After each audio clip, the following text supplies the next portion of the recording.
Thank you, thank you, thank you, thank you. Thank you, thank you. Please, thank you, please. Thank you so very much.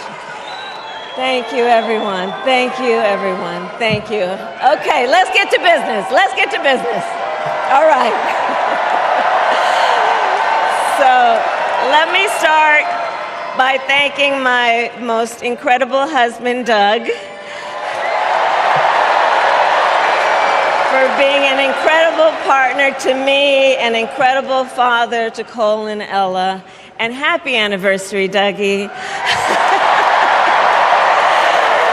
I love you so very much.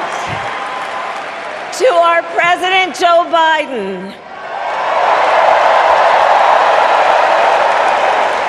when I think about the path that we have traveled together, Joe, I am filled with gratitude. Your record is extraordinary, as history will show, and your character is inspiring. And Doug and I love you and Jill and are forever thankful to you both.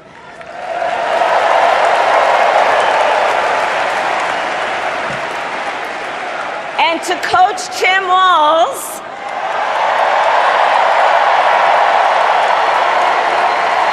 you are going to be an incredible vice president. And to the delegates and everyone who has put your faith in our campaign, your support is humbling.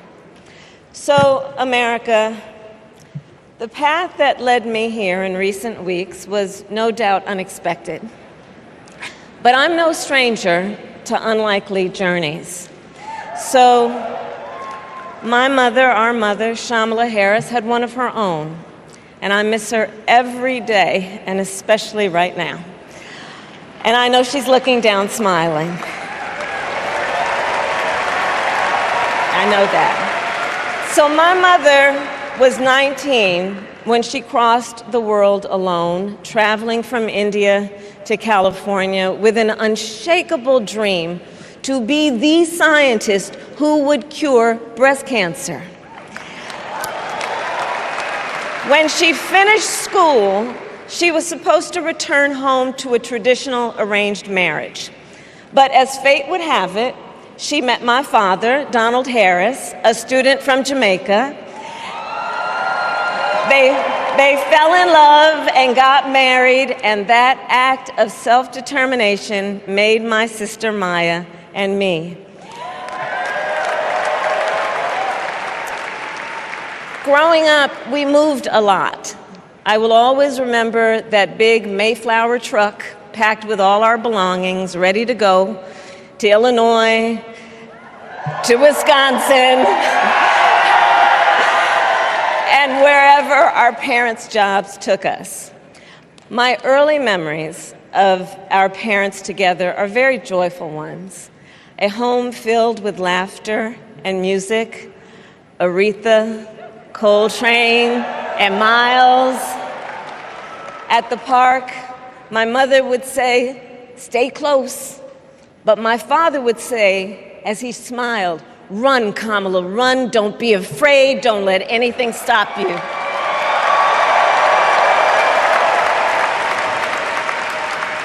From my earliest years, he taught me to be fearless. But the harmony between my parents did not last. When I was in elementary school, they split up, and it was mostly my mother who raised us. Before she could finally afford to buy a home, she rented a small apartment in the East Bay. In the Bay, you either live in the hills or the flatlands. We lived in the flats, a beautiful working-class neighborhood of firefighters, nurses, and construction workers,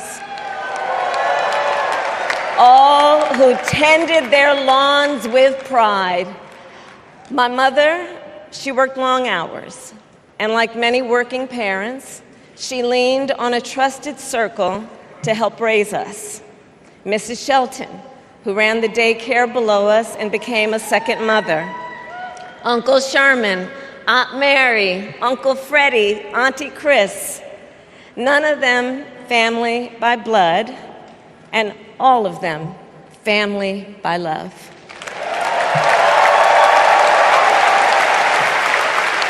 Family who taught us how to make gumbo, how to play chess, and sometimes even let us win.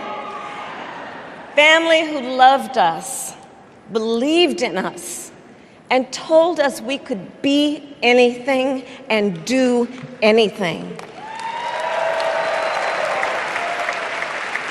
They instilled in us the values they personified: community, faith, and the importance of treating others as you would want to be treated, with kindness, respect, and compassion. My mother was a brilliant, 5-foot-tall, brown woman with an accent. And as the eldest child, I saw how the world would sometimes treat her. But my mother never lost her cool. She was tough, courageous, a trailblazer in the fight for women's health, and she taught Maya and me a lesson that Michelle mentioned the other night. She taught us to never complain about injustice, but do something about it. Do something about it. That was my mother. And she taught us, and she also taught us, and never do anything half-assed. And that is a direct quote. A direct quote. I grew up immersed in the ideals of the civil rights movement. My parents had met at a civil rights gathering, and they made sure that we learned about civil rights leaders, including the lawyers like Thurgood Marshall and Constance Baker Motley, those who battled in the courtroom to make real the promise of America. So at a young age, I decided I wanted to do that work. I wanted to be a lawyer.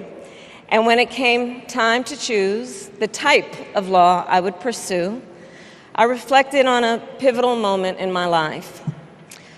You see, when I was in high school, I started to notice something about my best friend, Wanda. She was sad at school, and there were times she didn't want to go home. So one day I asked if everything was all right, and she confided in me that she was being sexually abused by her stepfather. And I immediately told her she had to come stay with us, and she did. This is one of the reasons I became a prosecutor, to protect people like Wanda, because I believe everyone has a right to safety, to dignity, and to justice.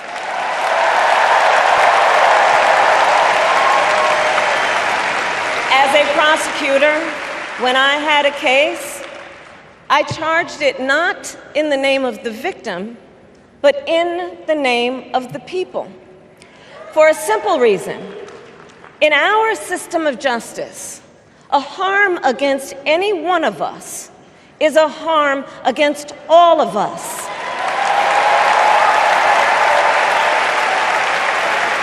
And I would often explain this to console survivors of crime, to remind them no one should be made to fight alone. We are all in this together. And every day, in the courtroom, I stood proudly before a judge and I said 5 words: Kamala Harris for the people.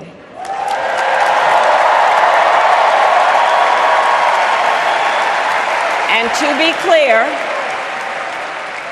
be clear, my entire career, I've only had one client, the people.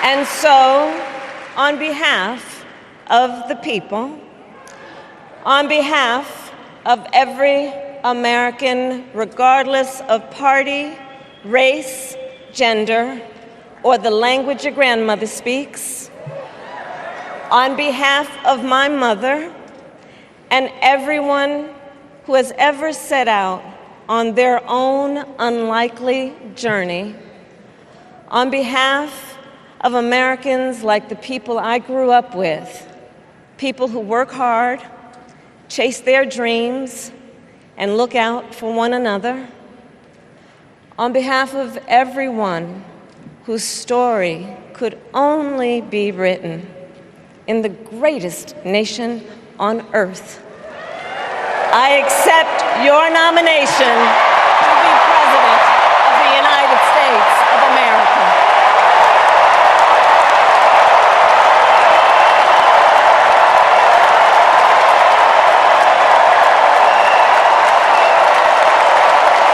And with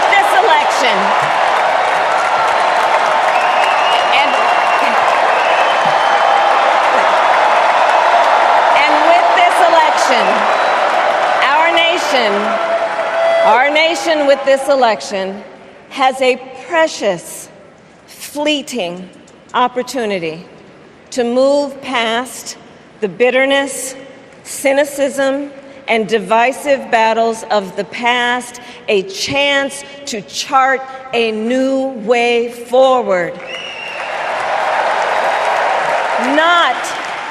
Not as members of any one party or faction, but as Americans.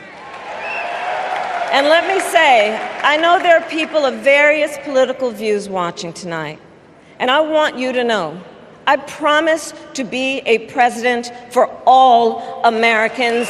You can always trust me to put country above party and self, to hold sacred America's fundamental principles, from the rule of law to free and fair elections to the peaceful transfer of power.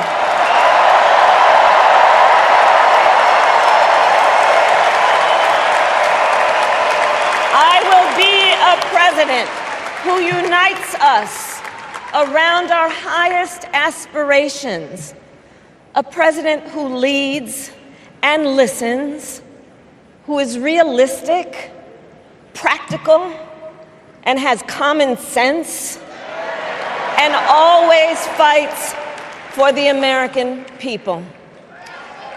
From the courthouse to the White House, that has been my life's work. As a young courtroom prosecutor in Oakland, California, I stood up for women and children against predators who abuse them. As Attorney General of California, I took on the big banks, delivered $20 billion for middle-class families who faced foreclosure, and helped pass a homeowner Bill of Rights, one of the first of its kind in the nation. I stood up for veterans and students being scammed by big for-profit colleges, for workers who are being cheated out of their wages, the wages they were due, for seniors facing elder abuse. I fought against the cartels who traffic in guns and drugs and human beings, who threaten the security of our border and the safety of our communities. And I will tell you, these fights were not easy, and neither were the elections that put me in those offices. We were underestimated at practically every turn, but we never gave up, because the future is always worth fighting for.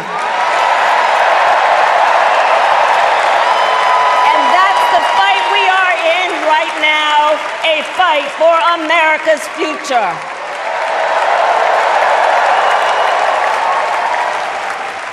Fellow Americans, this election is not only the most important of our lives, it is one of the most important in the life of our nation. In many ways, Donald Trump is an unserious man. But the consequences of putting Donald Trump back in the White House are extremely serious. Consider not only the chaos and calamity when he was in office, but also the gravity of what has happened since he lost the last election. Donald Trump tried to throw away your votes. When he failed, he sent an armed mob to the United States Capitol, where they assaulted law enforcement officers. When politicians in his own party begged him to call off the mob and send help, he did the opposite. He fanned the flames. And now, for an entirely different set of crimes, he was found guilty of fraud by a jury of everyday Americans and separately found liable for committing sexual abuse. And consider what he intends to do if we give him power again. Consider his explicit intent to set free violent extremists who assaulted those law enforcement officers at the Capitol. His explicit intent to jail journalists, political opponents, and anyone he sees as the enemy. His explicit intent to deploy our active duty military against our own citizens. Consider the power he will have, especially after the United States Supreme Court just ruled that he would be immune from criminal prosecution. Just imagine Donald Trump with no guardrails, and how he would use the immense powers of the presidency of the United States, not to improve your life, not to strengthen our national security, but to serve the only client he has ever had, himself.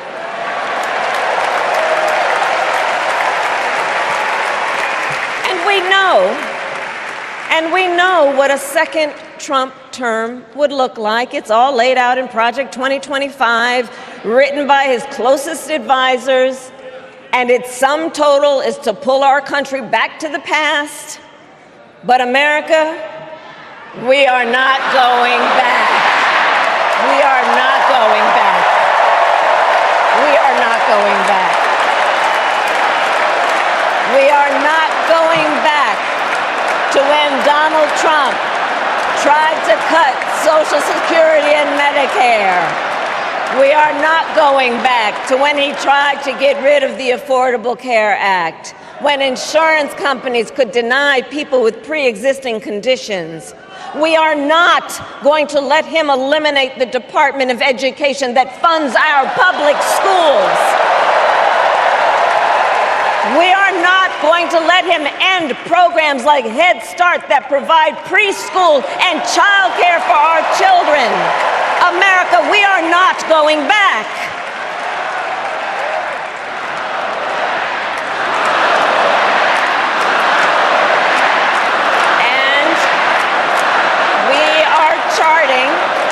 And we are charting a new way forward. To a future with a strong and growing middle class, because we know a strong middle class has always been critical to America's success. And building that middle class will be a defining goal of my presidency.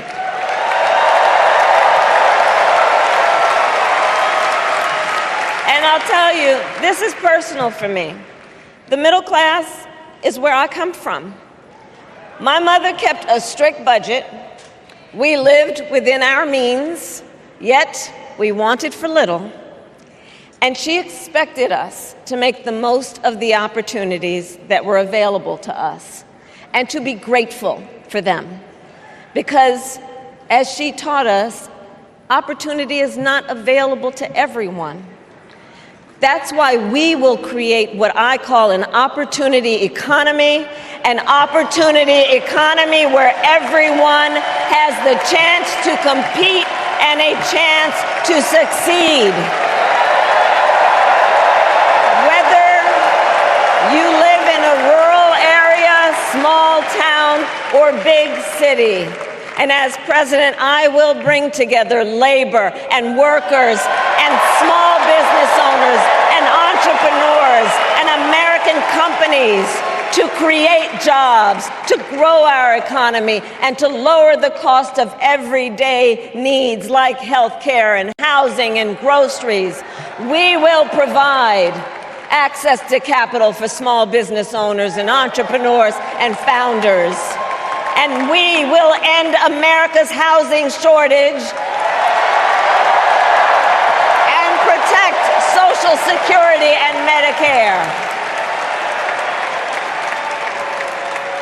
Now compare that to Donald Trump, because I think everyone here knows he doesn't actually fight for the middle class.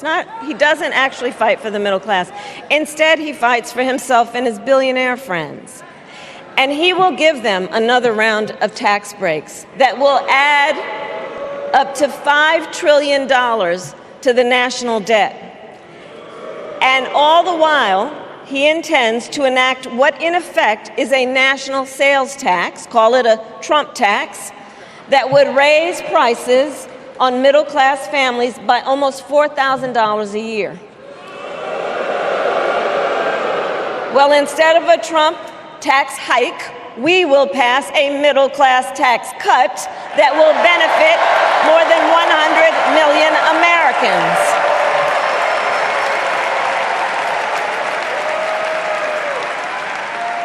Friends, I believe America cannot truly be prosperous unless Americans are fully able to make their own decisions about their own lives, especially on matters of heart and home. But tonight, in America, too many women are not able to make those decisions. And let's be clear about how we got here. Donald Trump handpicked members of the United States Supreme Court to take away reproductive freedom. And now he brags about it. In his words, quote, "I did it and I'm proud to have done it," end quote. Well, I'll tell you, over the past 2 years, I've traveled across our country, and women have told me their stories. Husbands and fathers have shared theirs. Stories of women miscarrying in a parking lot, developing sepsis, losing the ability to ever again have children, all because doctors are afraid they may go to jail for caring for their patients. Couples just trying to grow their family, cut off in the middle of IVF treatments. Children who have survived sexual assault, potentially being forced to carry a pregnancy to term. This is what's happening in our country because of Donald Trump. And understand, he is not done. As a part of his agenda, he and his allies would limit access to birth control, ban medication abortion, and enact a nationwide abortion ban with or without Congress. And get this, he plans to create a national anti-abortion coordinator and force states to report on women's miscarriages and abortions. Simply put, they are out of their minds.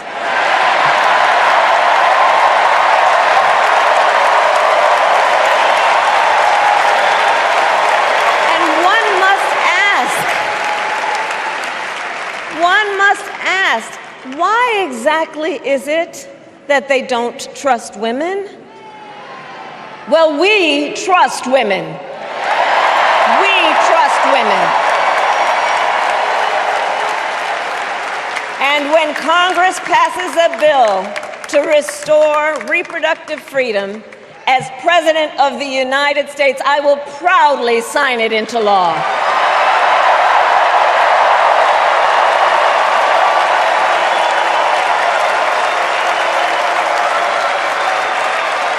In this election, many other fundamental freedoms are at stake.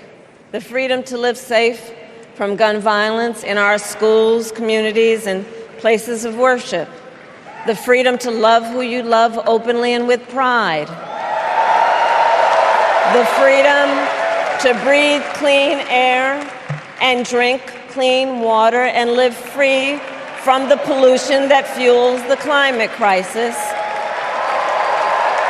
And the freedom that unlocks all the others, the freedom to vote.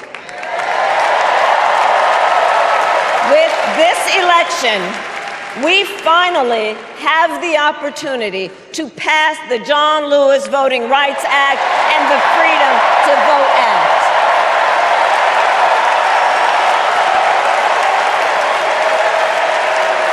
And let me be clear. After decades in law enforcement, I know the importance of safety and security, especially at our border. Last year, Joe and I brought together Democrats and conservative Republicans to write the strongest border bill in decades. The Border Patrol endorsed it. But Donald Trump believes a border deal would hurt his campaign. So he ordered his allies in Congress to kill the deal. Well, I refuse to play politics with our security. And here is my pledge to you. As president, I will bring back the bipartisan border security bill that he killed, and I will sign it into law. I know we can live up to our proud heritage as a nation of immigrants and reform our broken immigration system. We can create an earned pathway to citizenship and secure our border.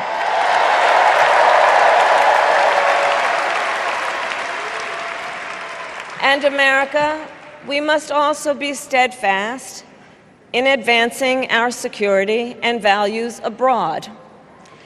As Vice President, I have confronted threats to our security, negotiated with foreign leaders, strengthened our alliances, and engaged with our brave troops overseas. As Commander-in-Chief, I will ensure America always has the strongest, most lethal fighting force in the world. And I will fulfill our sacred obligation to care for our troops and their families, and I will always honor and never disparage their service and their sacrifice.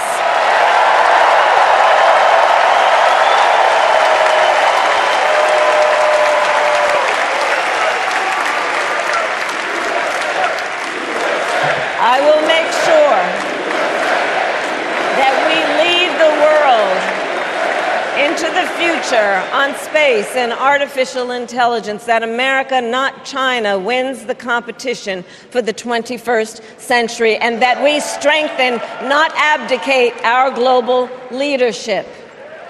Trump, on the other hand, threatened to abandon NATO. He encouraged Putin to invade our allies, said Russia could, quote, do whatever the hell they want. 5 days before Russia attacked Ukraine, I met with President Zelensky to warn him about Russia's plan to invade. I helped mobilize a global response, over 50 countries, to defend against Putin's aggression. And as president, President, I will stand strong with Ukraine and our NATO allies.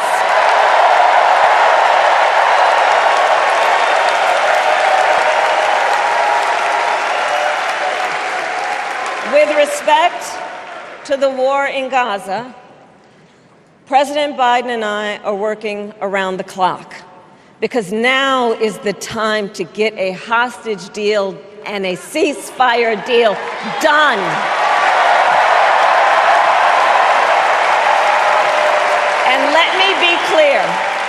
And let me be clear, I will always stand up for Israel's right to defend itself, and I will always ensure Israel has the ability to defend itself, because the people of Israel must never again face the horror that a terrorist organization called Hamas caused on October 7,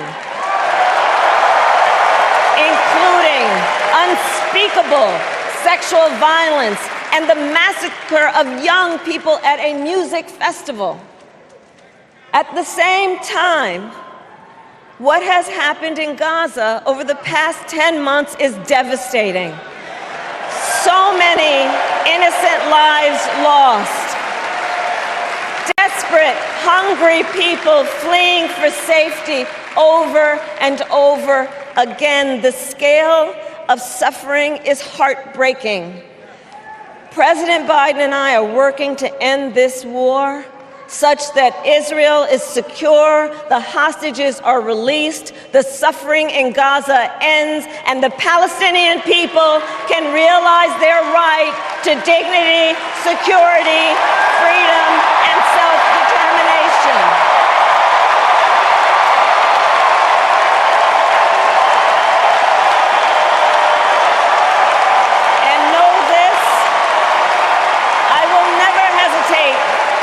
Whatever action is necessary to defend our forces and our interests against Iran and Iran-backed terrorists. I will not cozy up to tyrants and dictators like Kim Jong-un who are rooting for Trump,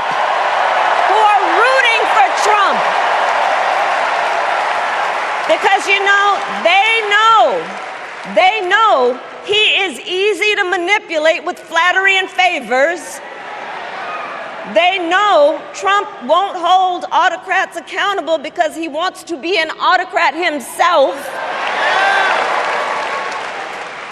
And as president, I will never waver in defense of America's security and ideals, because in the enduring struggle between democracy and tyranny, I know where I stand and I know where the United States belongs.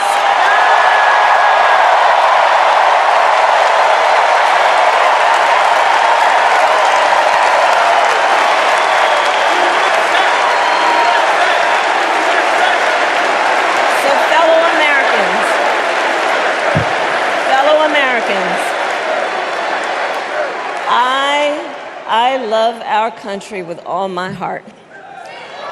Everywhere I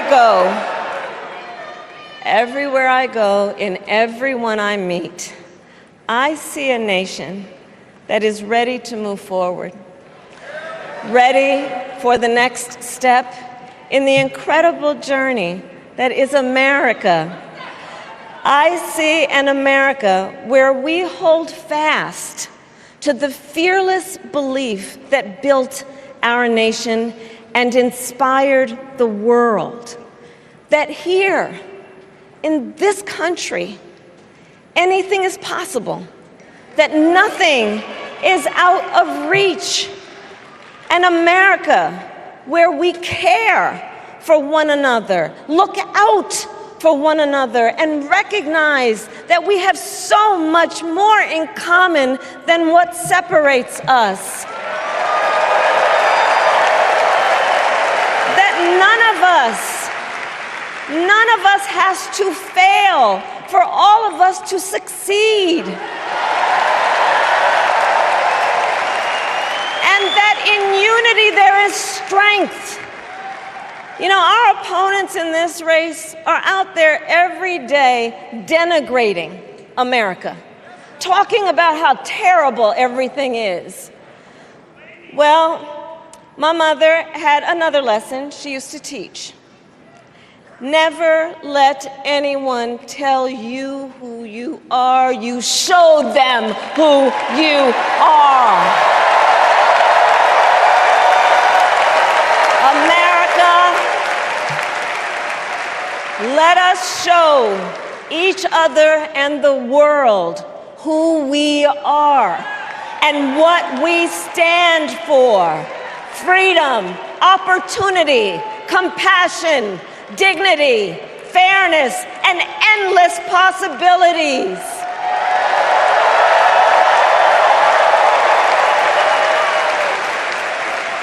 We are the heirs to the greatest democracy in the history of the world. And on behalf of our children and our grandchildren and all those who sacrificed so dearly for our freedom and liberty, we must be worthy of this moment. It is now our turn to do what generations before us have done, guided by optimism and faith, to fight for this country we love, to fight for the ideals we cherish, and to uphold the awesome responsibility that comes with the greatest privilege on earth, the privilege and pride of being an American.